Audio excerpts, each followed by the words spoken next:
So I've been meaning to update my my Intercept or rendezvous video, just to show a few things that I've learned over time. I think my last video was okay, it covered the basics, but I think I skipped a bit on describing how the Navball should work. So hopefully this will clear things up. I've got a craft in orbit, the Aquarius. It's my nuclear-powered light carrier, and as you can see, it's pretty empty. It's come back from a mission, and I might as well close the cargo bay. And it's going to need to be refueled, but on the way back in, I noticed we have some space debris floating around Kerbin, so might as well pick that up, and in the process of getting refueled, maybe we can deorbit the space debris or something. But anyway, it's an opportunity here for a rendezvous. So our target, here we are in our orbit, came back from wherever, or maybe you're in a ship that just took off, and now you're sitting here and you need to intercept one of these guys. So I'm going to set as a target the ship, and when I do that, you'll notice that the orbit of that particular target turns yellow, and I can see it here. Now, the first step in this is to get the, there's some markers that appear. They don't appear yet because there's not a spot where the orbits are fairly close, but where these orbits cross on this descending node, basically a point of inclination between the two orbits, you can see that's kind of a pivot point. If on when I get to the ascending node on this side, what I'm going to do first is I'm going to go ahead and set my course retrograde on the other side and bring this crossing point as close to as possible, if not touching. Well, we'll try to make it touch with the other orbit. So that's going to be step one, and when we do that, we'll see there's going to be the position markers that appear, and we'll just speed ourselves along a little bit, and that's close enough. So now we're pointing retrograde, and I'm firing. You can see these two are coming together, and eventually you're going to see the targeting node appear. There it is. And we'll get to that in a minute, but let's see if we can get them fairly close. Right there. So the little closest point marker is kind of touching the descending node. That's how I know they're close. Now, step two is going to be adjusting the incline of the orbital planes. So I'm going to come all the way around when I get to here. Because the plane is lower on this side, my direction of orbit isn't, obviously this rotation. So when I get to here, what I'm going to want to do is use these two's normal, anti-normal. We want to adjust this orbital plane, and to do that, we're going to need to go normal. Now, when you're in orbit, a normal triangle pointing up is, you can think of the craft pointing its nose straight up. And what that's going to do is when I fire the engines, it's going to cause this side of the plane to go up, this side of the orbital plane to go down, and they're going to align. And if I were to go to the out of map view and take a look at it, it's as you would expect. It's relative to the orbit. It's pointing its nose straight up. So this is a nuclear fuel powered craft. It doesn't move terribly fast, so when you do this, with your more powerful engines, it'll probably move a lot quicker, but this one's a little on the slow side.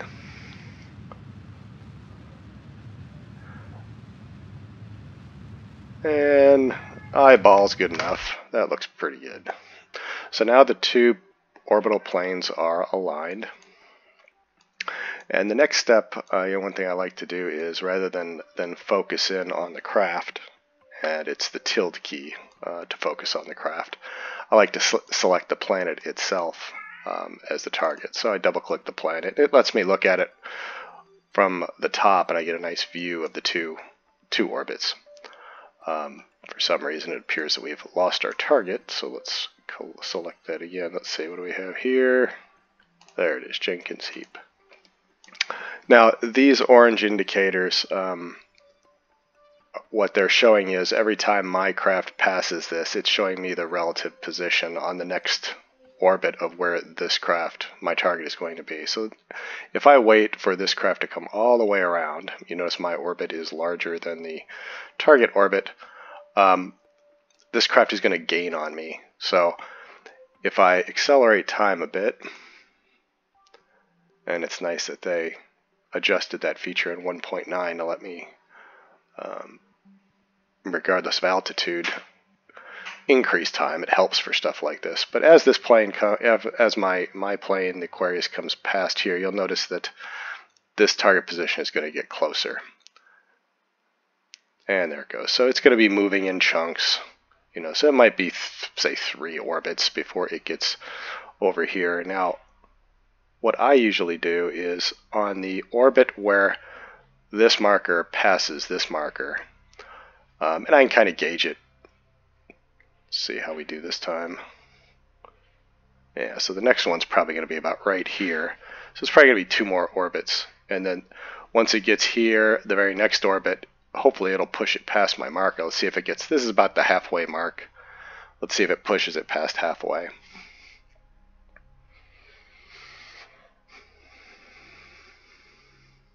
Yeah, definitely. So this is going to be my last orbit.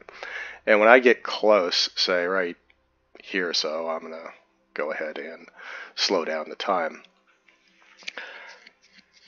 And you can see the craft, my target's gaining.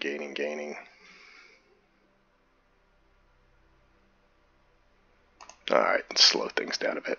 So now when I go past, I'm going to want to try to bring these intersect points together. And because my orbit is, you know, I'm going much further away, I'm wanting to bring that orbit in. So what I'm going to do is turn my craft retrograde to bring my orbit in advance of this. And I could start burning, probably now, but I might as well wait. There, see, it passed me. So now I'm going to start burning retrograde, and we can display the separation. And you can see it's a fairly efficient way to make this separation as close to 0 as possible. So we're going to slow it down. 5. It looked like maybe 5 was the closest it could get. So from this point, if I wanted to, I could just go to RCS thrusters and do a little forward back adjusting to 0.6, 0.5 is pretty good. So that is going to get me all the way around, and when it comes to here, they're going to be at separation's getting further away. Let's see if I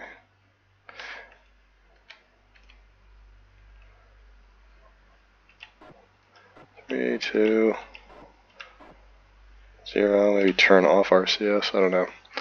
Maybe RCS was flickering or something, causing those to separate. I wasn't paying attention.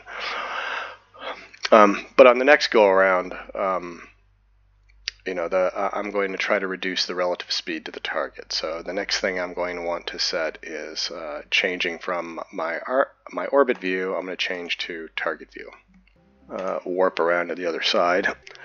But the goal here is to reduce the speed to target. And the way you do that is you set this to target, your Navball to target, and then you select prograde. And when you're on prograde with target as the setting, the adjustments that you make, anything that you fire, okay, so it's 43.3 meters per second, not too bad. All I'm going to need to do is, when these two are at their closest point, is fire in the direction of whatever retrograde to target is, and that's going to bring these two closer together. Kind of an interesting thing about the Navball is these markers, the target marker and the prograde retrograde marker. If you notice the design of them, they're made to kind of coincide with one another. Notice that this one where I'm pointing retrograde kind of looks like an inverted Y with the retrograde yellow marker, and then the target marker is kind of a Y shape. And when those two are aligned in this fashion, it means that the speed that's shown here is a closing speed. So I know that if I went out to the target right now and took a look at it, no, that's not it. Where's the yellow target marker? Let's see. Oh, there it is. So it's 5.3, and I'm pointing, away from it, retrograde. So I know that I'm getting closer, and you can see it was 4.9, 4.8.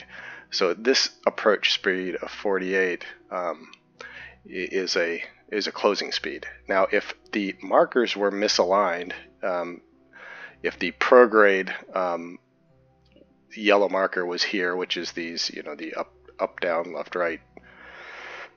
If that was aligned with the Y, I'd actually be getting further away. So it's an interesting indicator, and I like the way they design the Navball in that respect. You can tell from the Navball whether you're on track or not. Now, as we get closer, we're 3.1. Like I said, we're going to get as close as 0.6.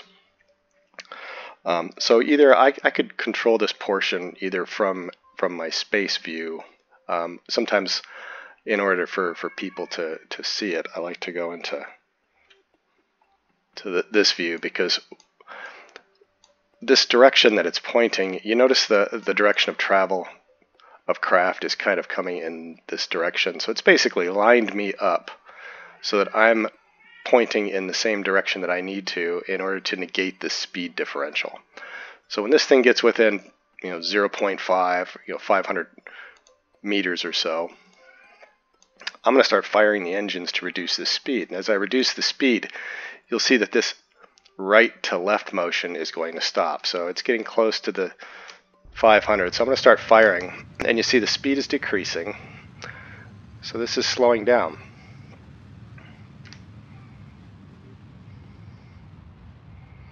And eventually I can get it maybe 6. 0.6 is pretty good, but you see what it did. It basically just, relative to one another, these two craft are almost motionless.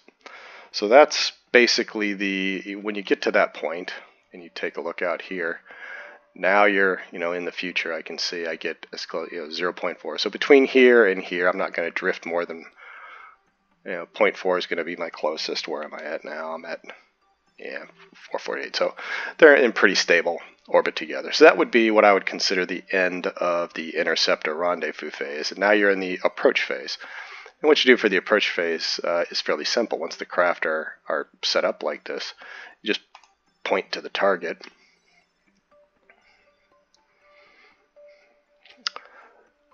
And you're going to be firing your engines. Now, as I fire my engines, you'll see that the right now there's no prograde marker that appears, but as I fire them, you'll see it come into view here. There it comes, and you see how it's coming up from the bottom.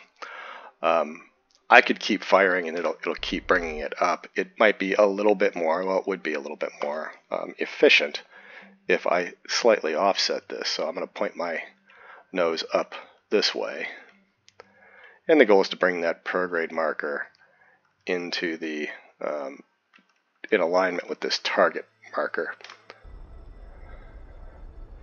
And again, notice here we are on the prograde side. Notice that the two markers kind of match each other. The prograde marker fits with the target marker. You see how there's gaps. And what that again tells me is that my speed is a closing speed. So you notice it's getting closer, closer, closer. But I can tell that just from looking at the Navball, which I think it's pretty cool. So when we're moving in this direction and increasing speed toward target, we're kind of pulling this marker toward us. So whenever I fire, it's pulling the marker in alignment. And as long as these two are aligned, I'm pretty much on a collision course. This is my carrier. It's not terribly nimble, but not too bad.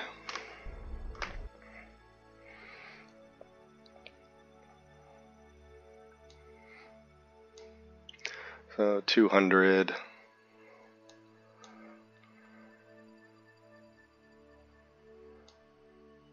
This is a pretty good approach speed, 3.2 meters per second.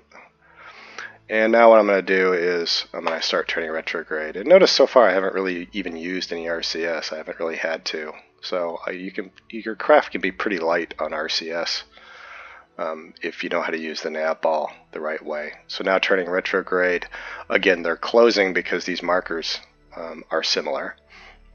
But when you're retrograde, it works the opposite. So instead of me moving moving my indicator over here and kind of pulling the yellow, on the retrograde side, as I'm slowing down, what I'm doing is I'm pushing this yellow marker. So I'm going to scoot it over here, and when I fire in this direction, it's going to kind of push it that way and slow me down. So push, push, push, and I'm at 2, and we'll go to retrograde, and we're very close, and we'll start to fire, and you'll see there, we got it. So now I'm close enough that I'll go ahead and point at the target, and this is where I can use the RCS to basically completely match their speed.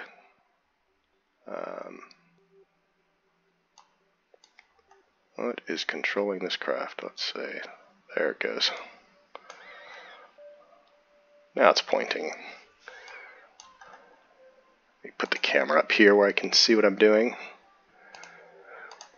There we go. So it's getting further away, and as I'd said before, notice that I know it's getting further away, obviously from the the increasing distance. But look here, you can see it's got it's got the retrograde yellow marker with the prograde target marker. So you notice that the Y is out of sync, and that's how I know it's getting further away. So if I go to RCS, I can put those. Oh gosh, I'm going to turn on caps lock. We're a little too touchy there. So now I'm dead on, and if I increase my speed, if I fire toward, you'll see this decrease, decrease, decrease, and eventually this will change because it'll go from a 0.7 where it's getting away to a 0.1 or 0.2 where it's approaching. So as I do that, I'm decreasing. Eventually it's going to go to 0, and watch, this is going to flip and change. And now it's the prograde marker. So now I'm getting, what that indicator on the Navball is telling me is that I should be getting closer at 0.5 meters per second. And if I look here, you can see, sure enough, I'm gaining on it. Now if this had a docking port, and I targeted the docking port, I'd be able to fly right into it and basically dock the two. If I did a control from here on my port and target that port, it becomes almost automatic. It's almost like an auto dock feature. And if you've got advanced guidance on both craft and you set them both pointing at the target, the noses will point at each other, and all you're doing then is bringing the two together. So it works pretty well.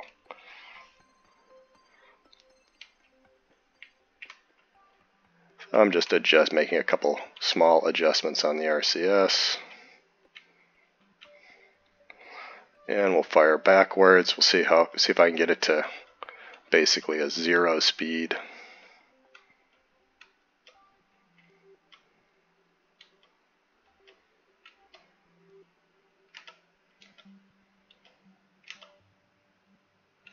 That's pretty close.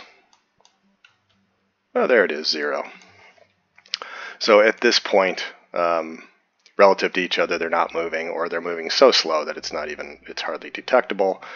And the next stage of this mission is I'm going to go ahead and retrieve it with my little 0G bot here, bring it into the cabin, and then on refueling, I can deorbit this piece of junk. But anyway, that's my revised tutorial on intercepts. I think one thing that I did forget to mention is sometimes when you do these, you'll see 2 of these markers, an orange one and a magenta one. We didn't get it.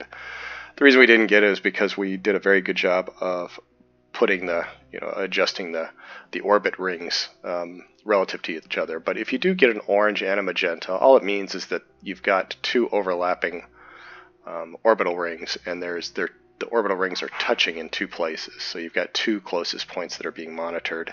The orange one is always the next one you're going to cross. The magenta one would be the one thereafter. And as you cross over the magenta, you'll see that the magenta and orange will flip-flop. But anyway, that's how you do rendezvous and intercept, and how this Navball works.